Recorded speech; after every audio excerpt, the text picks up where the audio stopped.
Welcome to A Sensible Citizen. I'm Tom Milligan. Let's get started.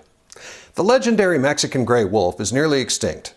By 1980, centuries of trapping and overhunting left only 83 of them alive, and all of them in captivity, making the Mexican gray wolf one of the most endangered mammals in North America. After years of environmental lobbying and lawsuits, the Department of Interior has approved a plan to reintroduce these wolves into the Four Corners region of Utah, Colorado, New Mexico, and Arizona with a strict population limit of 325 wolves. The expectation is that these wolves will have a positive impact on the environment in the same way the wolves reintroduced into Yellowstone Park have had. Now you may be asking, why is Tom talking about the environment on his show?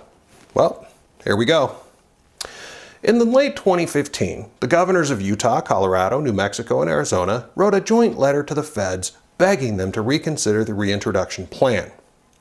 Now, their reasons did include important scientific questions, but they end their letter with the real reason. They're afraid of the wolves conflicting with existing wildlife, livestock, and humans.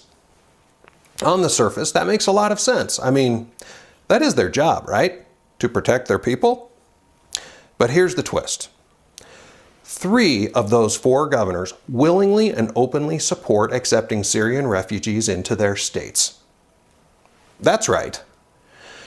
These same governors who are excited to integrate thousands of Syrians into our cities, workplaces, and neighborhoods won't allow 325 indigenous animals to exist in a largely unpopulated, dry, desolate landscape? In November 2015, in the largest study of its kind, the Arab Center for Research and Policy Studies found that at least 13% of Syrian refugees are sympathetic to the Islamic State. Did you catch that? 13%. Making matters even worse is that an additional 10% of the refugees surveyed do not have a negative view of ISIS and are extremely susceptible to ISIS recruitment. That means 23% of those refugees are either sympathetic to ISIS or susceptible to radicalization. The study also points out that over 70% of the refugees are young men that fit the profile of Islamic State terrorists. That means the United States, and specifically these 3 governors, are actively working to move over 2,300 terrorist sympathizers into your towns and neighborhoods. With that in mind, do you even care about the wolves? Yet apparently the wolves, and not the terrorists, is what keeps these governors up at night. In order for the government to maintain the maximum population of 325 wolves, a rigorous population monitoring program has been designed, and provisions are in place to take immediate action with wolf number 326. Yet there is absolutely no plan to monitor or regulate the thousands of Syrian refugees being welcomed into our country.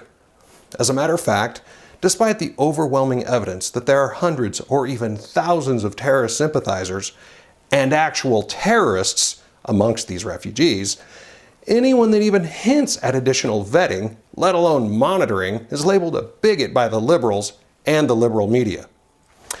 It's impossible for me to reconcile the fact that these governors reject the controllable and potentially beneficial real-life wolves and then embrace the wolves in sheep's clothing without question.